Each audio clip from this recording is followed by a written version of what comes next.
Evening friends, कैसे हैं आप लोग? आई होप अच्छे ही होंगे।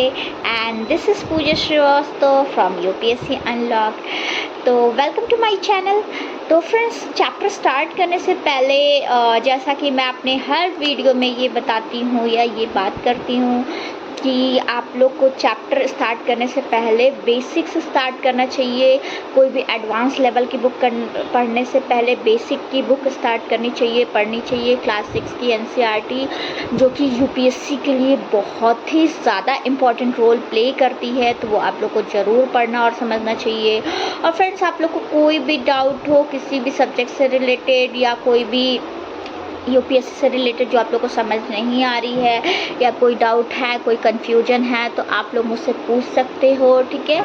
और इसके अलावा आप कोई भी क्वेश्चन हो और कोई भी मतलब किसी भी टाइप का डाउट है, आप लोग मुझे कमेंट बॉक्स में मैसेज करके पूछ सकते हो, ठीक है। और चलो फिर आपका ज़्यादा टाइम ना लेते हुए हम चैप्टर अपना स्टार्ट करते हैं। लेकिन चैप्टर स्टार्ट करने से पहले फ्रेंड्स, मैं बहुत मेहनत से वीडियो बनाती हूँ। अगर आप लोगों को मेरी वीडियोस अच्छी लगती है और आपका डाउट्स क्लियर होते हैं तो प्लीज़ वीडियो को सब्सक्राइब, लाइक और शेयर ज़रूर करें। और अगर आपको या आपके फ्रेंड जो कि यूपीएससी की तैयारी कर रहे हैं उनके साथ शेयर ज़रूर करें, यूपीएससी या किसी भी गवर्नमेंट जॉब की प्रिपरेशन कर रहे हो। तो अभी जस्ट एज़ यू नो कि मैंने सिविक्स की क्लास कंप्लीट कर दी है, क्लास 6 की एनसीईआरटी, और जस्ट मैंने स्टार्ट किया है, हिस्ट्री स्टार्ट की है। तो हिस्ट्री में भी मैं चैप्टर 6 तक कंप्लीट कर चुकी हूँ। अब चैप्टर 7 आज हम लोग पढ़ेंगे, ठीक है। तो और थोड़ा सा मैंने आप लोगों को पहले भी बताया है कि अगर आप हिंदी की एनसीईआरटी उठाओगे और इंग्लिश की, तो उसमें थोड़ा सा चैप्टर वाइज चैप्टर 7 आपको हिंदी में चैप्टर 8 मिलेगा, चैप्टर 8 आपको 9 मिलेगा। इस टाइप का थोड़ा सा है डिफरेंस, ठीक है। तो ये सब आप लोग चेक कर लेना अगर कोई भी कंफ्यूजन हो तो, ठीक है। और कंफ्यूज मत होना, चैप्टर सेम है, बस उसके चैप्टर का 8, 9 इस तरीके से करके दिया गया है और कुछ ज़्यादा डिफरेंस नहीं है, ठीक है। तो और आप लोग हिस्ट्री की जाके मेरी हिस्ट्री मेरे चैनल पे देख सकते हो। और ज्योग्राफी की क्लास मैंने अभी स्टार्ट नहीं की है, लेकिन मैं सोची हूँ पहले हिस्ट्री कंप्लीट कर देते हैं। हिस्ट्री के बाद हम साइंस स्टार्ट करेंगे, क्योंकि साइंस भी मेरा फेवरेट सब्जेक्ट है और साइंस में भी काफ़ी ज़्यादा मुझे इंटरेस्ट आता है। तो मैं वो आप लोग को समझाना स्टार्ट करूँगी, ठीक है। तो चलो, अब आप लोग का ज़्यादा टाइम ना लेते हुए, ऑलरेडी बहुत टाइम ले चुकी हूँ, अपना चैप्टर स्टार्ट करते हैं, ठीक है। तो लेट्स गो। तो ये जो हमारा चैप्टर 8 है, ठीक है, हिंदी में चैप्टर 8 इंग्लिश में चैप्टर 8 इंग्लिश की एनसीईआरटी में, और ये है चैप्टर 7, ठीक है। ये हिंदी एनसीईआरटी में है, मतलब हिस्ट्री की हिंदी एनसीईआरटी में, ठीक है। तो अभी मैंने अपनी बुक ओपन कर रखी है, ठीक है। आप लोग भी ये आप देख सकते हो, मैंने लैपटॉप अपना ओपन कर रखा है, अपनी बुक ओपन कर रखी है, ठीक है। तो आप लोग भी क्या करो कि आप लोग भी अपना बुक ओपन करके ही बैठा करो, उससे आप लोग को चीज़ें ज़्यादा अच्छी तरीके से क्लियर होंगी, ठीक है। तो चलो, अब चैप्टर 8 जो है हमारा हिस्ट्री एनसीईआरटी इंग्लिश में, Ashoka the emperor who gave up war, ठीक है। तो ये अशोक के बारे में दे रखा है। अशोक जो कि एक सम्राट है, ठीक है, जिसने कि युद्ध का त्याग किया था, जो लड़ाई झगड़ा जो वॉर होता है ना, उसका अशोक ने त्याग किया था, ठीक है। तो अब देखो आप, रोशन्स रुपीज़, ठीक है, ये कोई रोशन है, तो रोशन को पैसे मिले, तो उसकी एक छोटी सी कटिंग है, रोशन रुपीज़। तो Roshan clutch the crisp note that her grandfather had given on her birthday, ठीक है। Roshan clutch the crisp notes that her grandfather had given her on her birthday. While she badly wanted to buy a new CD, she also wanted to just see and feel the brand new notes. It was then she noticed that all of them had a smiling face of Gandhiji printed on the right and a tiny set of lions on the left. What were the lions there for? She wondered, ठीक है। तो कोई रोशन है, ठीक है, उसने क्या किया है, रोशन का बर्थडे है, ठीक, तो रोशन का बर्थडे है, तो रोशन को अपने दादाजी ने, रोशन के दादाजी ने उसको कड़क एक नोट दिया है, मतलब पैसे दिए हैं, एक कड़क नोट दी है, ठीक है, उसके बर्थडे पे। तो वो क्या करता है कि वो इन पैसों से ना एक बहुत ही बुरी तरीके से सीडी खरीदना चाहता है, ठीक है, मतलब बुरी तरीके से मेरा मतलब है कि उसका बहुत ज़्यादा मन है एक सीडी खरीदने का, ठीक है, लेकिन वो क्या करती है कि लेकिन वो नोटों को छूकर और देखकर उसको फील भी करना चाहती है कि उसके पास नोट है, उसको अच्छा भी लगता है, ठीक है, और सीडी खरीदने का भी मन है उसका। तभी उसको क्या मिलता है, तभी उसको दिखता है कि जो गांधी जी हैं वो राइट साइड में, मतलब राइट साइड में गांधी जी का फेस प्रिंटेड है, ठीक है, स्माइलिंग फेस, गांधी जी का हंसते हुए चेहरा, मुस्कुराते हुए चेहरा बना हुआ था, ठीक है, तथा जो लेफ़्ट साइड है, मतलब लेफ़्ट साइड मतलब बाई तरफ जो है वो कुछ जो शेर होते हैं, शेर के कुछ इमेजेस बनी हुई थी, शेर के कुछ चित्र बने हुए थे, ठीक है, तो वो सोचती है कि आखिर यहाँ पे जो शेर हैं वो शेर के चित्र यहाँ पे क्यों बने हुए हैं, ठीक है, ठीक है, समझ में आया? ये अभी तो मैंने छोटी कटिंग ही समझाई है, तो अगर कोई डाउट हो तो प्लीज़ आप लोग पूछें, ठीक है, छोटी सी ये चीज़ है। अब आप देखो, एक very big kingdom equal to an empire, ठीक है, तो एक बहुत ही ज़्यादा बड़ा राज्य है, मतलब एक टाइप से आप मान लो एक साम्राज्य, इक्वल टू वही हो गया एक साम्राज्य के, ठीक है, तो अभी आप देखो कि क्या है कि the lions that we see on our notes and coins have a long history, कि जो लायंस ना, जो शेर के निशाना या शेर के जो इमेज या चित्र आप देखते हो नोट्स पे या सिक्कों पे, उसकी एक बहुत ही लंबी हिस्ट्री है, ठीक है, उसका एक बहुत लंबा इतिहास है, ठीक है, they were carved in stone and place on a top of massive stone pillar at Sarnath, about which you read in chapter 7, ठीक है, तो बोलते हैं कि वो उन्हें पत्थरों को काट कर बनाया गया है, ठीक है, और सारनाथ के बारे में अभी आपने क्लास 6 में चैप्टर 6 में पढ़ा था, इसके पहले वाले चैप्टर में कि सारनाथ में ये जो गौतम बुद्ध थे उनको ज्ञान प्राप्त हुआ था, ये पढ़ा था ना आपने, तो बस वही चीज़ है कि सारनाथ में ना वो एक बहुत बड़े विशाल जो स्तूप होता है ना, विशाल बड़ा सा स्तूप पे बड़ा सा स्तंभ है, उस पे उसको स्थापित कर दिया गया है और उनको जो है पत्थरों से काट कर बनाया गया है, ठीक है, तो अब ऐसा क्यों किया गया है, ठीक है, तो Ashoka was the one of the greatest rulers known to history and his inscriptions were inscribed on pillars as well as और ऑन रॉक सरफेसेस, ठीक है, तो ये क्या बोलता है कि अशोका जो था एक बहुत ही बड़ा ग्रेट एक महाराज था, मतलब एक महान राजाओं में से एक था, एक महाराज था, एक बहुत सारे राजाओं में से एक महानतम राजाओं में से एक था, ठीक है, तो ये जो इंस्ट्रक्शन अशोक के इंस्ट्रक्शन से ही ये जो कई सारे स्टोन्स में पत्थरों पे या अभिलेखों पे उसको बनाया गया, इंस्क्राइब किया गया, मतलब उत्कीर्ण किया गया है, मतलब उसकी नक्काशी की गई है, ठीक है, तो ये सब जो हुआ है वहाँ पे वो अशोक के कहने पे हुआ है, अशोक के निर्देशों के अकॉर्डिंग ही हुआ है, ठीक है, तो अब क्या होता है, before we found out what was written in the description let us see why his kingdom had was called an empire, ठीक है, तो बोल रहे हैं कि इससे पहले कि हम ये जाने कि ये जो अभिलेख हैं, जो इसमें क्या लिखा है, ठीक है, ये जो अभिलेख है मतलब ये जो इंस्क्रिप्शंस हैं इस पर क्या लिखा है, इससे पहले हम ये जानते हैं कि ये समझने की कोशिश करते हैं कि जो अशोक का जो राज्य है उसको साम्राज्य क्यों कहा जाता है, ठीक है, उसको साम्राज्य क्यों कहते हैं, ठीक है फ्रेंड्स, समझ में आया इतना? कोई डाउट हो तो प्लीज़ बताएं, ठीक है, आई थिंक आई होप इतना तो समझ में आया होगा आप लोगों को, कुछ it's not a very tough, easy है, इतना ज़्यादा टफ भी नहीं है, ठीक है, तो अभी आप देखो The empire that Ashoka ruled was founded by his grandfather Chandragupta Maurya.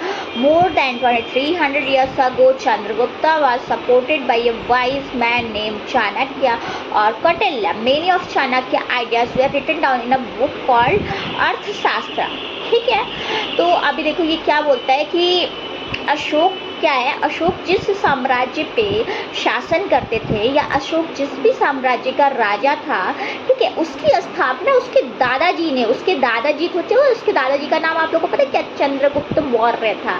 तो उसके दादाजी ने चंद्रगुप्त मतलब कि चंद्रगुप्त मौर्य ने 2300 साल पहले की थी, ठीक है, सोचो आप। तो और चंद्रगुप्त मतलब जो चंद्रगुप्त था जिसने इस राज्य की स्थापना की थी या इस साम्राज्य की स्थापना की थी, ठीक है, उसने 2300 साल पहले की थी। और 2300 साल करने के टाइम पे जब ये स्थापना कर रहा था तो चंद्रगुप्त की एक बहुत ही ज़्यादा एक वाइज मैन, आप सोच लो बुद्धिमान व्यक्ति ने, बुद्धिमान पर्सन ने उसकी हेल्प की थी, ठीक है। तो उस बुद्धिमान पर्सन का क्या नाम था आप लोग बताएं, आप लोगों को तो अच्छे से पता होगा, मैसेज में जरूर टाइप करें कि क्या नाम था। वैसे उसका नाम जो था वो चाणक्य था, ठीक है, चाणक्य कौटिल्य था। तो चाणक्य जो था जो वो चंद्रगुप्त मौर्य की हेल्प करता था और चाणक्य के अकॉर्डिंग चंद्रगुप्त मौर्य अपना काफ़ी काम करते थे, ठीक है। और चाणक्य के बहुत सारे मतलब चाणक्य की नीति बहुत ज़्यादा फेमस है। तो ये चाणक्य के बहुत सारे जो विचार है ना वो हमें एक अर्थशास्त्र नाम की किताब में मिलते हैं। तो आप जब अर्थशास्त्र की किताब पढ़ोगे ना, अर्थशास्त्र की, तो उसमें आपको चाणक्य की बहुत सारी बहुत सारे विचार आपको मिलेंगे, ठीक है, आप पढ़ोगे तो, ठीक है। इतना तो समझ में आ गया होगा फ्रेंड्स, ठीक है। तो अब देखो, अब हम पढ़ते हैं डायनेसिटी, ठीक है। डायनेसिटी को हम बोलते हैं वंश, ठीक। तो क्या होता है कि जब एक ही परिवार के, जब एक ही फैमिली के एक कोई फैमिली है, राजा की फैमिली है, तो वो राजा की मान लो आप डेथ हो जाती है, तो उसके बाद उसका बेटा जो होता है, राजा का बेटा, वो राजा बन जाता है। फिर उस राजा के बाद उसका जो बेटा होता है वो राजा बन जाता है, ठीक है। तो इसको ही वंश, इसको ही डायनेसिटी कहते हैं। मीन्स कि जब एक ही परिवार के सदस्य जो होते हैं एक के बाद एक राजा बनते हैं, जैसे कि नॉर्मल चीज़ें होती हैं कि कोई राजा, उसका बेटा राजा, उसके बेटे का बेटा राजा, ऐसे जो बनता है इसको ही वंश कहते हैं। ये तो आप लोग सबको पता है, ठीक है।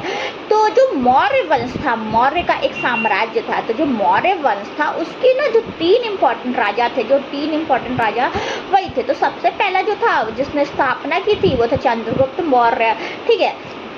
चंद्रगुप्त मौर्य के बाद उनका बेटा, चंद्रगुप्त मौर्य का बेटा था बिंदुसार। तो चंद्रगुप्त मौर्य हो गया, चंद्रगुप्त मौर्य के बाद बिंदुसार हो गया और बिंदुसार के बाद उसका बेटा हो गया अशोक। तो ये आप लोग याद कर लो, चंद्रगुप्त मौर्य, ये आप लोग एक नोट डाउन कर लो। चंद्रगुप्त मौर्य ने स्थापना की थी 2300 साल पहले। उसके बाद जो राजा बना वो उनका बेटा बिंदुसार था और बिंदुसार के बाद जो राजा बना वो उनका बेटा, बिंदुसार का बेटा अशोक था, ठीक है। तो ये इतना क्लियर हो गया होगा, आई होप, ठीक है। तो अभी आप देखो कि क्या होता है कि there were several cities in the empire marked with black dots on the map. These included the capital Patliputra, Taxila and Ussen. Taxila was a gateway of the northwest, including Central Asia, while Ussen lay on the route from north to south India. Merchants, officials and craftspersons probably lived in these cities. In other areas, there were villages of farmers and herders. In some areas such as central India, there were forests where people gathered, forest produce and hunted animals for food. People in different parts of the empire spoke different languages. They probably ate different kinds of food and wore different kinds of clothes as well, ठीक है। तो अब ये क्या है कि जो वो साम्राज्य था, जो अशोक का साम्राज्य था जिसकी स्थापना चंद्रगुप्त मौर्य ने की थी, तो उस साम्राज्य में ना बहुत सारे नगर थे, ठीक है, बहुत सारी सिटीज थी, ठीक है। तो अभी आप देखो ये जो डॉट है, ये डॉट आप देख सकते हो, नीचे एक मैप दिया हुआ है, इस मैप में एक ब्लैक डॉट है, उसके थ्रू आप जान सकते हो कि बहुत सारे जो नगर थे वो कौन कौन से, ठीक है। तो ये जो साम्राज्य था इसकी जो राजधानी थी पाटलिपुत्र, उज्जैन और तक्षशिला जैसे नगर, उसमें तक्षशिला जैसे नगर ना जो बहुत ज़्यादा इम्पोर्टेंट थे, ठीक है। तो तक्षशिला क्या है, तक्षशिला जो उत्तर पश्चिम है ना, Takshashila was a gateway for north east, Takshashila जो था वो गेटवे था नॉर्थ ईस्ट के लिए, ठीक है। तो और मध्य एशिया के लिए आने जाने का मार्ग था, ठीक है। दूसरी तरफ सेकंड साइड में जो उज्जैन था वो उत्तरी भारत से दक्षिणी भारत में, मतलब कि नॉर्थ से साउथ जाने के लिए रूट था, ठीक है। उज्जैन जो है वो नॉर्थ से साउथ जाने के लिए रूट था, ठीक। और जो नगर थे ना, नगर में जो व्यापारी होते थे या गवर्नमेंट ऑफिसर जो होते थे या जो क्राफ्ट पर्सन होते थे, वे लोग और इस टाइप की सिटीज़ में रहा करते थे। मतलब आप सोचो, नगरों में व्यापारी जो होते थे वो गवर्नमेंट जॉब्स करने वाले सरकारी अधिकारी होते थे, शिल्पकार जो होते थे वो लोग यहाँ पे रहा करते थे, ठीक है। तो अभी देखो कि जिन जगहों पर अशोक के the places where inscription of Ashoka have been found are marked with red dots. तो जो भी जगह है ना जहाँ पे अशोक के इंस्क्रिप्शंस आपको मिले, अभिलेख मिले हैं, उसको रेड से आपको रेड डॉट से आपको मार्क किया गया है, ठीक है। तो this were included within the empire. तो ये क्या होते थे कि ये जो सारे राज्य थे ना, वो जो साम्राज्य था उसके अंदर ही आते थे, उसके अंदर ही थे, ठीक है। तो अभी आप देखो कि साम्राज्य में ना के बहुत बड़े जो एक साम्राज्य में एरिया था, तो उस क्षेत्र में ना किसान और जो पशुपालक होते हैं, मतलब जो कि जानवरों को पालते हैं, वैसे लोगों के गांव बसे हुए थे, ठीक है। तो और बहुत सारा मध्य भारत जैसे इलाकों में अधिकतर जो हिस्सा था, अधिकतर जो पार्ट था वो जंगलों से भरा हुआ था, ठीक है। तो वहाँ पे लोग क्या करते थे कि लोग जो थे वो फल फूल का संग्रह करते थे, कलेक्शन करते थे, और जानवर जो होते थे उनका शिकार करके जीविका चलाते थे, ठीक है। तो उनका खाना पीना मतलब वही होता था कि जानवरों का शिकार करते थे और फल फूल जो होता था उसको कलेक्ट करते थे, ठीक है। तो अब जो साम्राज्य था उसके अलग अलग इलाकों में लोग अलग अलग तरीके की भाषाएं बोलते थे, ठीक है। ऐसा नहीं था कि सब एक ही भाषाएं बोलते हैं। एक साम्राज्य था, उसके बहुत सारे इलाके थे, तो अलग अलग इलाकों में अलग अलग टाइप की भाषाएं बोली जाती थी, ठीक है। अभी आपने देखा ही कि यहाँ पे व्यापारी थे, गवर्नमेंट ऑफिशियल्स भी रहते थे, शिल्पकार जो क्राफ्ट पर्सन है वो रहा करते थे, पशुपालक होते थे कुछ एरिया में किसान होते थे, कुछ एरिया में जो हरा भरा जंगल से भरा हुआ था। तो इस टाइप की मतलब सारी चीज़ें होती थी।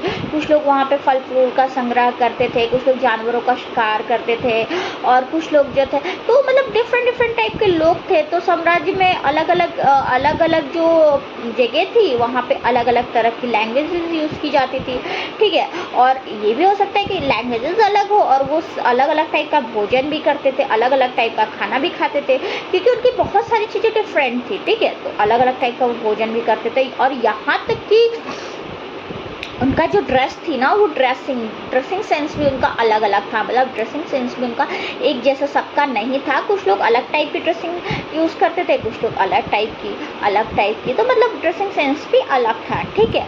तो आप सोचो कि जो राज्य होता है वो साम्राज्य से डिफरेंस कैसे है, ठीक है। How are empires different from the kingdoms, ठीक है। तो जो एम्पायर्स होते हैं, जो स्वराज्य जो होते हैं, वो साम्राज्य से कैसे डिफरेंट है, ठीक है। तो अब क्या होता है कि emperors need more resources than kings because empires are larger than kingdoms and need to be protected by big armies, so also they need a large number of officials who collect taxes, ठीक है। तो अभी क्या बोल रहा है कि चूंकि होता है कि जो साम्राज्य होते हैं वो राज्यों से बड़े होते हैं, ठीक है। तो उनके प्रोटेक्शन के लिए ज़्यादा लोगों की आवश्यकता होती है। मतलब कि बहुत बिग सेना, बहुत बिग आर्मीज की भी ज़रूरत पड़ती है, ठीक है। तो इसलिए जो सम्राट होते हैं उनको राजाओं के कंपेयर में ज़्यादा चीज़ों की ज़रूरत होती है, ज़्यादा रिसोर्सेज की ज़रूरत होती है, ठीक है। तो जो सेकंड पॉइंट है इसमें क्या है कि तो so also they need a larger number of officials who collect taxes, ठीक है। तो इस और क्या होता है कि इनको ज़्यादा जो गवर्नमेंट ऑफिशियल्स होते हैं, जो ऑफिसर्स होते हैं, अधिकारी जो होते हैं, तो उनको टैक्स इकट्ठा करने के लिए ज़्यादा अधिकारियों की ज़रूरत पड़ती थी, ठीक है, ज़रूरत होती है, ठीक है। तो बस यही चीज़ है कि एम्पायर्स और कैसे डिफरेंट है किंगडम्स से। ठीक है। तो अभी आप देखो रूलिंग द एम्पायर, ठीक है। तो as the empire was so large different parts were ruled differently, the area around Pataliputra was under the direct control of the empire. This mean that officials were appointed to collect taxes from farmers, herders, craftspersons and traders who lived in villages and towns in the area, ठीक है। officials also punished those who disobeyed the rulers orders. Many of these officials were given salaries, ठीक है। passenger went to and fro and spies kept a watch on the official, and of course the emperor supervised them all with the help of members of the royal family and senior ministers, ठीक है। तो क्या होता है कि चूँकि क्या होता है कि जो मौर्य एम्पायर था, जो मौर्य साम्राज्य था, वो काफ़ी ज़्यादा बड़ा था, ठीक है, बहुत ज़्यादा बड़ा था। तो इसलिए क्या होता है कि एक मिनट, रोलिंग डाउन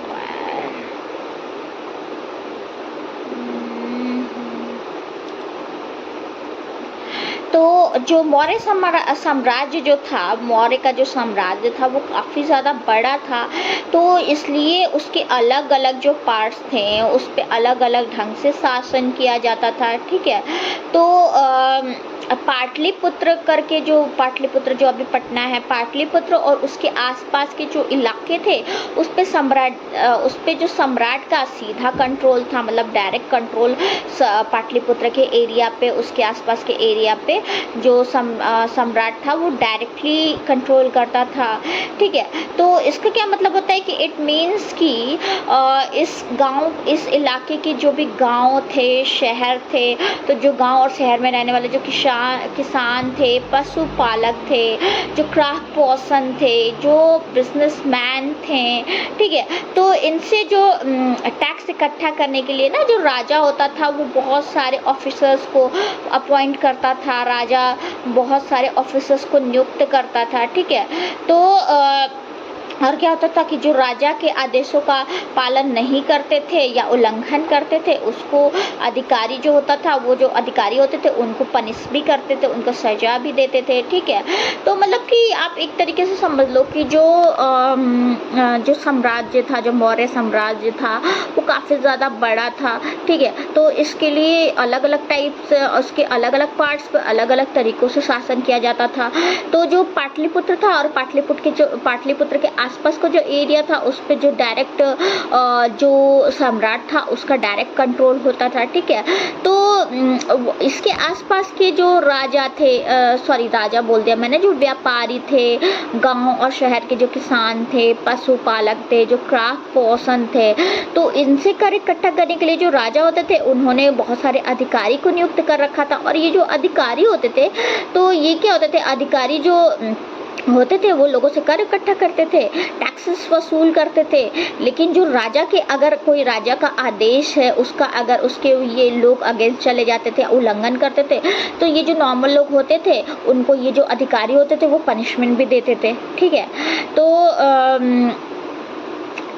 इनमें से कई सारे जो अधिकारी थे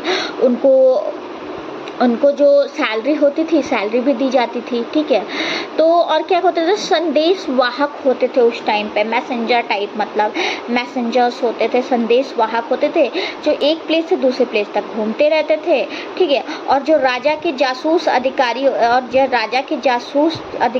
थे उस पर ये लोग नज़र रखते थे, ठीक है। उसको ये लोग देखते रहते थे कि जो राजा के जासूस अधिकारी है वो सही कार्य कर रहे हैं कि नहीं कर रहे हैं, ठीक है, सही काम अपना कर रहे हैं कि नहीं कर रहे हैं, तो उस पर ये लोग नज़र भी रखते थे, ठीक है। तो इन सब के ऊपर क्या होता था कि इन सब के ऊपर जो सम्राट होता था, जो राज परिवार और वरिष्ठ मंत्री जो राज परिवार होते थे, मतलब जो राजा की फैमिली होती थी, रॉयल प्रिंसेस होती थी या रॉयल जो लोग होते थे, तो उनके और जो उस रॉयल फैमिली में या वहाँ के उस साम्राज्य में जो बड़े बड़े अधिकारी जो होते थे, जो मंत्री होते थे, उसकी सहायता पर राजा सब पे नियंत्रण रखता था, सबको कंट्रोल करता था, ठीक है।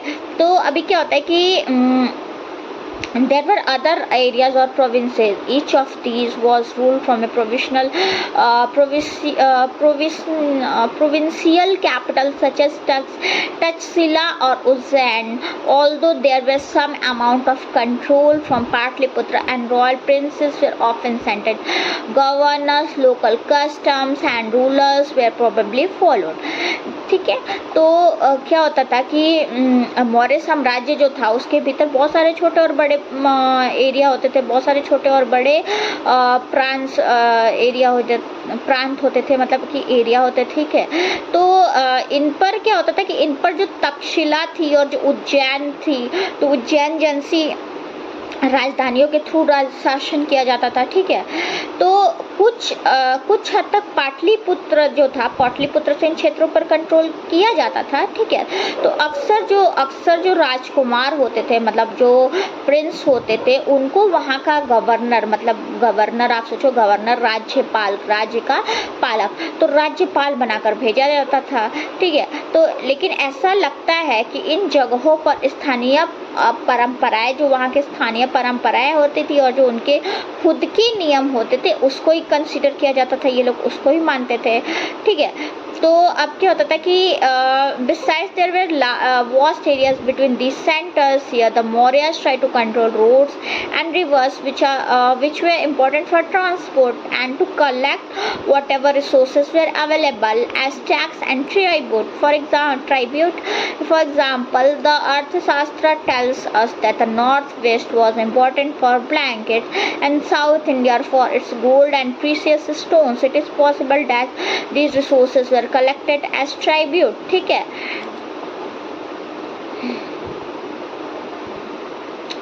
तो अब क्या होता था कि जो प्रादेशिक जो केंद्र होते थे ना, कि besides there were vast areas between this centres, कि इसके अलावा भी बहुत सारे बड़े वास्ट एरियाज होते थे इन सेंटर्स के बीच में, ठीक है।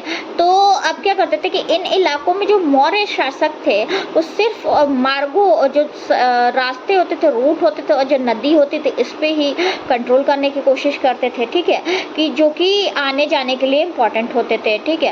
और यहाँ से जो भी संसाधन या जो भी उनको टैक्सेस मिलते थे और गिफ्ट्स मिलते थे, उसको वो कलेक्ट किया करते थे, ठीक है। एग्जाम्पल के लिए क्या है कि अर्थ जो शास्त्र है उसमें लिखा गया है कि उत्तर पश्चिम मतलब जो नॉर्थ वेस्ट था, उत्तर और पश्चिम जो था, नॉर्थ वेस्ट जो था, वो बहुत ज़्यादा ब्लैंकेट्स के लिए, मतलब कंबल के लिए बहुत ज़्यादा इंपॉर्टेंट हुआ करता था। और जो दक्षिणी भारत था वो सोने के लिए, जबकि दक्षिण भारत में आज भी सोने से रिलेटेड चीज़ें ज़्यादा मिलती हैं। सोने और कीमती जो स्टोन्स होते हैं, जो इम्पोर्टेंट स्टोन्स होते हैं, पत्थर, उसके लिए ज़्यादा फेमस था, ठीक है। तो इट्स पॉसिबिलिटी ये भी है कि resources were collect as tribute. तो जो इस टाइप के जो रिसोर्सेज थे वो कलेक्ट किए जाते थे आपका ट्रिब्यूट के रूप में। ट्राइब्यूट मतलब आप बोल सकते हो, ट्राइब्यूट मतलब यार, एक मिनट में एक बार ट्राइब्यूट का मतलब देख लूँ। ट्राइब्यूट मीनिंग इन हिंदी, ठीक है, मैं सर्च कर रही हूँ, मैं थोड़ा सा कंफ्यूज हूँ।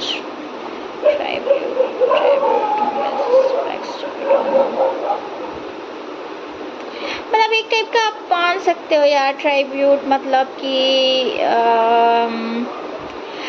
अर्पित करना किसी को, मतलब कि गिफ्ट्स अर्पित करना, इस टाइप की कुछ चीज़ें होती है ट्राइब्यूट मतलब, ठीक है। तो अभी हिंदी में एक बार हम लोग देख लेते हैं। तो ट्राइब्यूट का मतलब जो यहाँ पे है, हिंदी में तो उन्होंने नजराना टाइप का कुछ बोला है, नजराना पता नहीं, मतलब एक टाइप से आप गिफ्ट समझ लो, ठीक है। तो अब देखो ये ट्रिब्यूट क्या होता है कि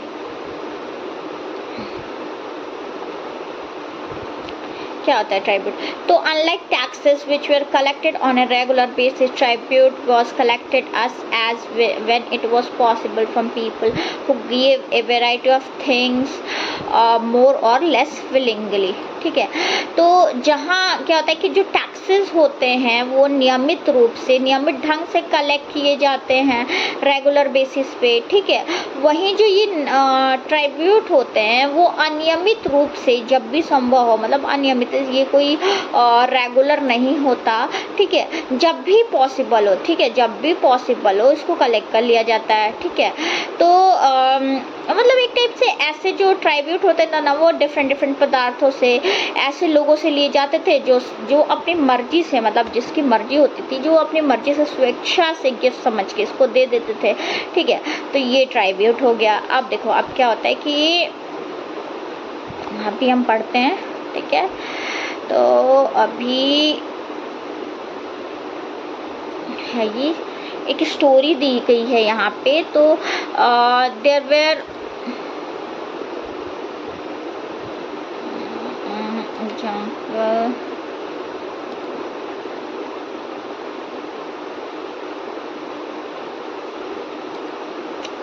तो देखो, there were also the forest region, people living in this area are more or less independent but may have be expected to provide elephant timber honey and wax to Maurya officials, ठीक है।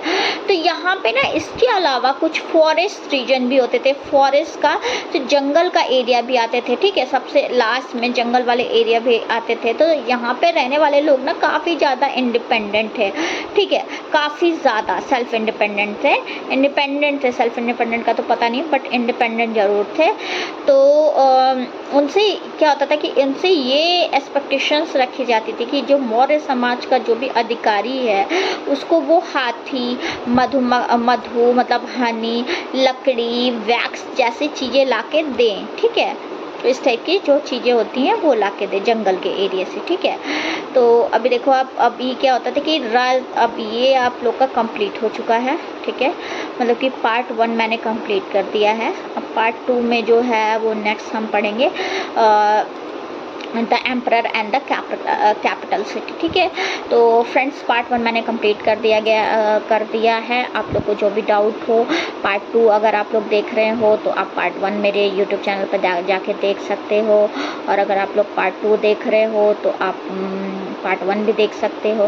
तो मतलब आपको जो भी डाउट हो, जो भी कोई चीज़ें हो, वो मेरे यूट्यूब चैनल पे आपको जाके देख सकते हो, ठीक है। तो चलो फ्रेंड्स, अभी हम बंद करते हैं पार्ट 1 का, और पार्ट 2 मैं कल स्टार्ट करूँगी। तो आप लोग को जो भी डाउट हो वो आप लोग मुझसे पूछ सकते हो, ठीक है। तो और प्लीज़ मेरी वीडियो को लाइक शेयर और सब्सक्राइब जरूर करें, कमेंट बॉक्स में कमेंट भी ज़रूर लिखें, ठीक है। तो चलो बाय बाय, नमस्ते।